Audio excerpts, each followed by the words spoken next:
Toutes ces phrases de motivation, de développement personnel qui ne nous connaissent pas, qui ne nous comprennent pas, qui ne savent rien de notre passé, de nos douleurs, de nos chagrins. Tous ces proverbes génériques ont pour but de nous donner du courage, d'affronter les obstacles et de se dépasser pour atteindre nos objectifs. Pourtant, à les rabâcher encore et encore, ça produit l'effet inverse, car il manque un élément fondamental. Comme beaucoup, je suis tombé dans le dev perso, je me suis mis à lire plein de livres, à me former à de nouvelles compétences, à pratiquer une activité physique et à manger plus sainement. Ça m'a appris beaucoup de choses, mais est-ce que ça a radicalement changé ma vie? Il ne faut pas oublier que c'est par les petits choix et les habitudes du quotidien qu'il est possible de s'améliorer. Et ça ne peut se faire sans avoir conscience d'où l'on vient.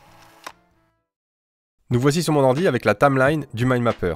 Ça comprend toutes les vidéos, tous les mails importants, toutes les formations, tous les podcasts d'ailleurs que je peux ouvrir ici. En fait, tout ce que j'ai pu faire et tous les accomplissements en un seul coup d'œil. Pas besoin de scroller pendant des heures dans un tableau ou dans une liste pour comprendre ce qui s'est passé ou pour savoir quand ça s'est passé.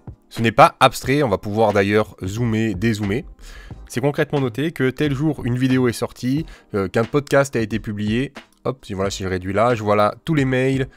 Je réduis encore, je vois ici les podcasts, donc là forcément je suis très zoomé. Là je peux voir que depuis le début de l'année, chaque mois j'ai bien le podcast qui est publié. Et maintenant, en sachant ce que j'ai vraiment réalisé, je peux prévoir et planifier le futur, savoir où je veux aller, comprendre les échecs ou les situations difficiles. Par exemple, si je regarde les mails importants, je vois que ici il y a un trou, donc je peux me demander qu'est-ce qui s'est passé, comment ça se fait, pourquoi, etc. Et donc comprendre ce qui ne s'est pas bien passé et me remettre en question. Donc là, je voulais vous montrer ça pour vous donner un exemple en particulier sur un projet spécifique, mais il est tout à fait possible de créer une timeline pour ce que vous voulez.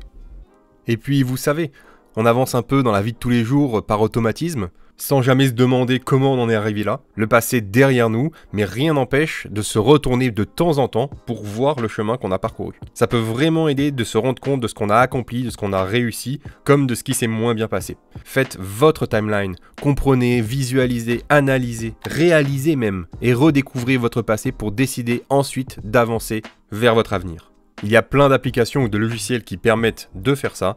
Demandez-vous simplement quels ont été les actes les plus importants de votre vie.